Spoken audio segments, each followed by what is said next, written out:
Hey there, Matt here with 5280 Armory. Last week I was shooting the larger variation of this pistol, the Combat. This week I'm going to be shooting a smaller version, the Compact. This is the STR-9C. It's loaded with features, so let's take a closer look. Stoeger is a lesser known name on the market, and most of you when you hear the name Stoeger probably think of shotguns. They've actually done semi-automatic pistols before. Some of you may remember the less expensive Stoeger Cougar. It was a variation of the Beretta Cougar. Stoeger hasn't just reproduced copies of Beretta-designed pistols. They're actually owned by Beretta, so you can take comfort in the company, even though you may not be all that familiar with the name. I thought the Cougar was an interesting design. It was hammer-fired, and it had a rotating barrel. But it's been discontinued in favor of concentrating on this STR, which truly is what the consumer wants. The polymer frame helps to reduce the weight. It comes in at about 24 ounces. That's with the magazine in, but unloaded. It includes one backstrap compared to the Combat that included 3. The grip is moderately stippled. The front strap does have at least one finger groove in it. Now I know some of you are not going to like that, but I would say give it a try first because it's pretty subtle. At the front end of the frame, we've got the M1913 accessory rail, followed by the front end of the trigger guard is flat and serrated. And most of you are really going to like this. At the front strap, the trigger guard is undercut. That way you can get that higher grip. Lefties will appreciate that the magazine release is reversible. I appreciated the fact that it's extended enough that I don't have to adjust my grip to get to it, and shrouded enough that I won't accidentally engage it and leave my mag somewhere I didn't intend to. The slide is made out of carbon steel, and it has an old-school, no-nonsense black nitride finish. The front and rear sight are both dovetailed and drift punch adjustable, and for a small fee you can even get this pistol with the tritium night sights. They've chosen some really aggressive front and rear slide serrations. You couldn't miss them if you tried. They also did something else that I like and prefer, a loaded chamber indicator that I can see and feel, opposed to some other designs that I've seen that without the light of day you can't see them or feel them. I pretty much consider them to be useless. The safety mechanisms are more than adequate. They'll satisfy the needs of even the most demanding consumers. The trigger bar safeties become common. You can see and feel that one, easy enough. It's got the firing pin block in case you drop your weapon, and it also has a safety that will prevent the weapon from firing if it's out of battery. That's the kind of malfunction that you would see if you were using really poor ammunition. The compact barrel is 3.8 inches. Compared to the service model, a little bit more than 4 inches, the Combat model was a little bit more than 5. And if you look closely at the slide, you'll notice that it's been lightly dehorned. That is to say, they've tapered off some of those sharp edges. That's going to make concealed carry a little bit more comfortable. Now, some companies charge a lot of money for this. After you've cleared your weapon, of course, you Glock enthusiasts are not going to have to learn a new procedure. As a matter of fact, it's identical to the takedown of a Glock. Don't forget, you have to pull the trigger to separate the slide from the frame.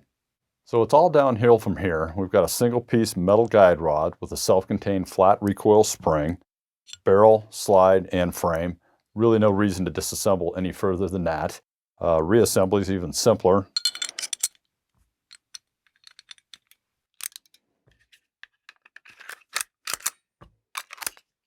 And we're ready to go. To cut costs, this pistol comes in a cardboard box. It includes one magazine, 13 rounds with a finger rest. That's also going to make the grip a lot more comfortable. The one backstrap is already installed at a retail price of $329. That's pretty good. We have a few more things I'd like to discuss, but I think it's going to be a lot more fun to do it while we're shooting. So let's grab our stuff and let's go hit the range. Okay, so we're on range and I'm ready to get started. I've been getting familiar with the trigger. The Lyman gauge is reading about 6 pounds or less. I know it's not the most scientific way to measure a trigger, but it's light and it's portable and that's what we use. So I'm going to print a couple groups down range. I want to check out the accuracy of this pistol and I'm going to take my time. So I'll see you back here in just a minute. I just finished shooting 3-shot groups at about 20 feet. The first group I really took my time on and cut one ragged hole. The second and third group I picked up the pace just a little bit and kept it well under 2 inches. Now I'm going to shoot another 5-shot group at a more reasonable pace and let's see what we get.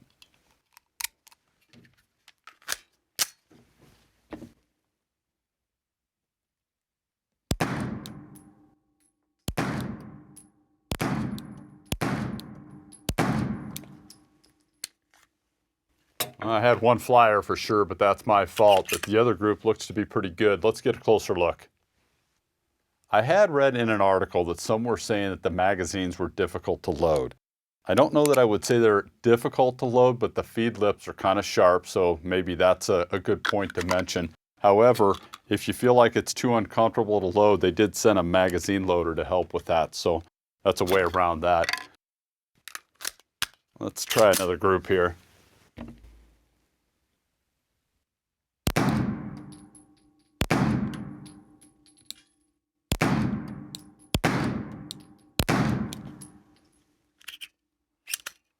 Up until now, we've just been using a target grade ammunition, the cheap stuff.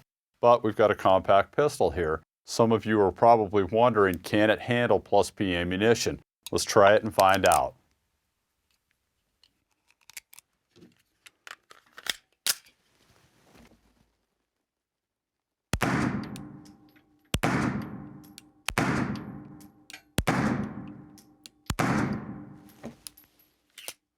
Five shots, no failures to feed, fire, or eject, but it didn't hold open. That's a little strange considering we are running plus P. Group doesn't look to be too bad. Let's go down and take a look. We didn't have any issues with the plus P, so we thought while we're out here, let's just try a plus P plus. Well, almost nobody uses plus P plus, but we did it anyway. Just what we thought. That's a little bit too much for the extractor. So back to shooting target grade ammunition. If I didn't mention it, this pistol does come with the ability to tack rack it.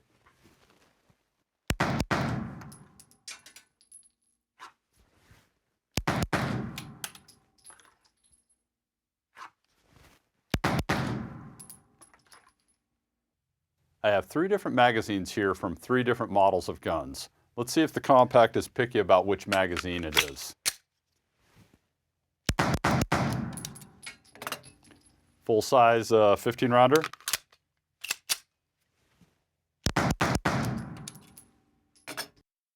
.20-rounder from the Combat.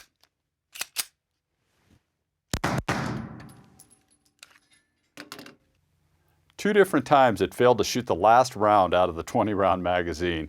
I don't really have an answer for that, but I'll remember not to use the 20-round mags when I go over to the other side. The guys have got a few stages set up, so let's head over.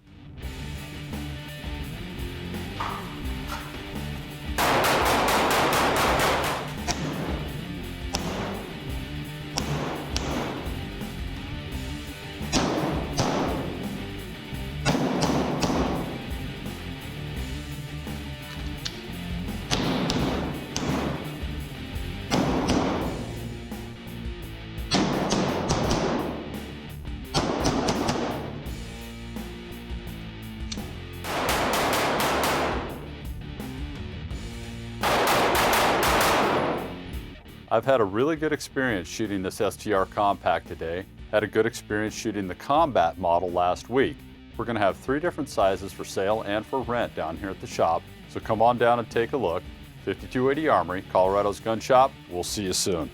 Hey, and don't forget, if you like watching videos about firearms and supporting your Second Amendment, or you're from another country and wish you had a Second Amendment, do us a big favor. Hit that subscribe button so we can keep this channel going. And thanks for watching.